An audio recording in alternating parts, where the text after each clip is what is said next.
We all think we know the big brands, don't we? We see their stuff everywhere, maybe wear it ourselves.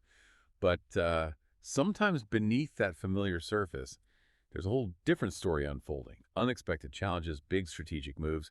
And that's exactly what we're doing today. We're taking a real deep dive into Lululemon Athletica Inc., specifically their second quarter results for fiscal 2025, which ended back on August 3rd.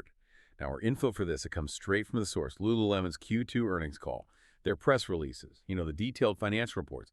Our mission, really, for you listening, is to cut through the jargon, the corporate speak, and get right to the heart of what's driving this apparel giant right now. We'll look at some surprising struggles, their frankly ambitious plans, and even some unexpected global forces impacting them. Yeah, get ready for some maybe eye-opening stuff. We'll explore where Lululemon kind of hit a snag, particularly in the U.S., but also where they're still, absolutely crushing it internationally. We'll also unpack how new tariffs are playing a huge, costly role and what this whole product reset thing really means for a brand like Lululemon.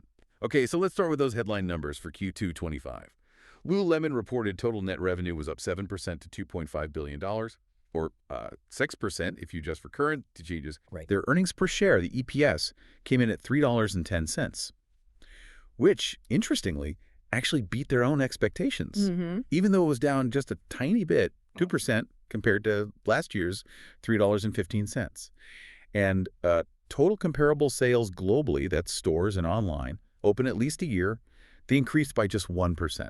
Just 1%. Yeah. Now, you might look at those overall figures and think, hey, sounds pretty decent.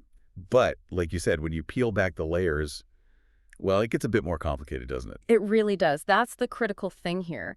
Because while overall revenue did grow, their reported revenue still missed their own guidance. And that has consequences. They're actually reducing your expectations for the whole fiscal year now for both revenue and earnings. And the biggest drag, it's the U.S. business. The U.S. specifically. Yeah, if you look just at the Americas, net revenue is only up 1%, barely moved. But here's the kicker. Comparable sales in the Americas actually decreased by 4%. Wow, decreased. Or 3% if you account for currency. And that's a huge contrast to how they're doing internationally, which we'll get to. Management was very clear. They said they are not happy with these U.S. results. Okay, so not happy with the U.S. results. What's the root cause they're pointing to? Is it just the market being tough? Or did they identify something specific on their end? Well, it's a bit of both, but they were pretty upfront about identifying a significant, quote, product problem right here in the U.S. That product problem. Yeah. They basically admitted that the life cycles for a lot of their casual stuff, especially things in the lounge and social categories, had just run too long.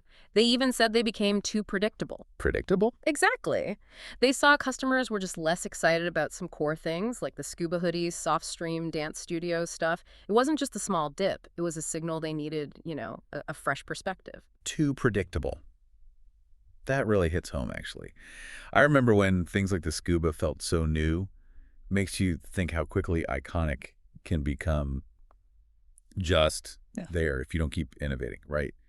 Why did predictability suddenly become such an issue now? That is precisely the right question. And what the sources suggest is that the whole premium athletic wear market in the U.S., it's facing some real challenges. Declines actually continued right through Q2. Okay. Consumers are just spending less on clothes overall, and specifically less on performance activewear. And crucially, they're not just looking for new colors of old favorites anymore. They're actively seeking out truly new styles, real innovation. So it's not just Lululemon. It's a bigger shift in what people want. Exactly. It's about what you, the consumer, are looking for now, that desire for genuine novelty, not just, another version of the same thing. Right. It's easy to focus on the negatives, but we should definitely point out Lululemon's overall brand. Still incredibly strong, even with these U.S. issues. Oh, absolutely. They're still bringing in new customers and, maybe more importantly, keeping existing ones across all age groups. That's a lot. And their membership program is massive, like 30 million members now. That's a huge asset. It's a vital counterpoint, absolutely, Sure. because where they continue to really shine is in performance apparel. The core stuff. Exactly. While some casual items lagged, new innovations like the Align No Front Seam, Daydrift, Be Calm, those are doing really well. It shows their whole Science of Feel platform is still working, still meeting needs. Okay. And here's a key insight. They are actively gaining market share in performance wear, even while the whole sector's been shrinking a bit. That's according to Circana data for the U.S. market. So they're outperforming the competition in their core strength. Precisely. And they're seeing strong growth in key activities too: yoga, running, training, golf, tennis. Yeah. So yeah, the casual side needs a refresh, but that core athletic DNA, it's still incredibly strong, still trusted. Okay, so if the product problem is the diagnosis in the U.S., what's the treatment plan? They mentioned this big product reset. Hmm. They brought in Jonathan Chung, the global creative director, last year, and he's apparently built up a strong team. A key part of this is boosting newness, right? Taking new styles from, what, 23% now to about 35% by next spring. That's the plan. A significant jump. And they're also pushing for speed, trying to shorten those lead times with fast-track design capabilities. And typical these days, bringing in tech doc. Raju Das is the new chief AI and technology officer. The goal there seems to be speeding up innovation, getting more agile, more personalized. Yeah, and what's really striking, I think, is how candid they are about the timeline. Management isn't promising a quick fix here. They're very upfront that the real meaningful impact from all these changes, they don't expect that to fully kick in until 2026. 2026 is a longer-term play. Exactly. It signals a deep strategic commitment. They're not just, putting a new coat of paint on things. They're fundamentally changing how they develop and launch products. It's about sustained growth, not just bumping the next quarter's numbers. Makes sense. Now, beyond these internal product things, they're also dealing with some pretty major external issues. You mentioned tariffs earlier, and this removal of the de minimis exemption. Yes, that's a big one. So the U.S. put in a new 10% baseline tariff back in April 2025, plus some higher country-specific rates. But the real game changer for Lululemon seems to be the One Big Beautiful Bill Act in July, and then an executive order right after, which basically got rid of that de minimis rule for low-value shipments. Okay, hang on. What exactly is the de minimis exemption, and why is losing it such a big deal for Lululemon? Good question, because it's kind of technical, but really important. Basically, de minimis allowed most of Lululemon's e-commerce orders shipped from Canada to U.S. customers, anything under $800 to come into the U.S. duty-free. So it was a cost advantage. A significant one, yeah. Losing it is expected to have a, quote, significant impact on their gross margin. They estimate it account for about 170 basis points. That's 1.7 percentage points out of the total 220 basis point hit they expect from tariffs this year. Wow, 1.7% just from that change. Just from that change. Put it in dollar terms. Yeah. For this fiscal year, 2025, they're estimating a $240 million reduction in gross profit because of tariffs and losing de minimis. And that's after trying to mitigate it with vendor talks and pricing. $240 million. That's huge. It is. And looking ahead to 2026, they think the net hit to their operating margin could be around $320 million. It's a massive, frankly, unexpected cost that goes straight to the bottom line. It forces them to rethink their supply chain, maybe pricing, though they say they won't hurt the brand long term. Wow. Yeah, $240 million just appearing as a cost. Yeah. That really drives home how much policy changes can shake things up for a global company. Okay, but in total contrast to these U.S. struggles and tariff hits, their international business seems to be firing on all cylinders. It really is a definite bright spot. China mainland, for instance, now, their second biggest market revenue there was up a huge 25%.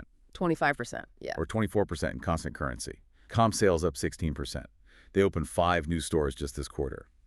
They did mention seeing maybe some early signs of macro headwinds in the big Tier 1 cities, so they adjusted guidance slightly, but still very strong growth. Undeniably strong. And the rest of world segment also looked good. Revenue up 19% or 15% constant currency. Comp sales up 9%. They opened a new company store in Milan. First franchise spots in Turkey and Belgium. And they're even looking ahead to India, planning a franchise partnership to open the first store there in late 2026. And what's really interesting strategically is how they see these things connecting. Lululemon expects that the product changes they're making for the U.S. market to also benefit international markets, especially places like China, where those lounge and social styles are also pretty important. So you see this global approach emerging, leveraging learnings from one area to boost others, aiming for unified growth across the board. Right, makes sense. So given the U.S. issues and that big tariff impact, they have, as you'd expect, updated their outlook for the full year. They're now guiding for revenue growth of 4% to 6% for the year, excluding an extra week they had in 2024. Expected EPS between $12.77 and $12.97.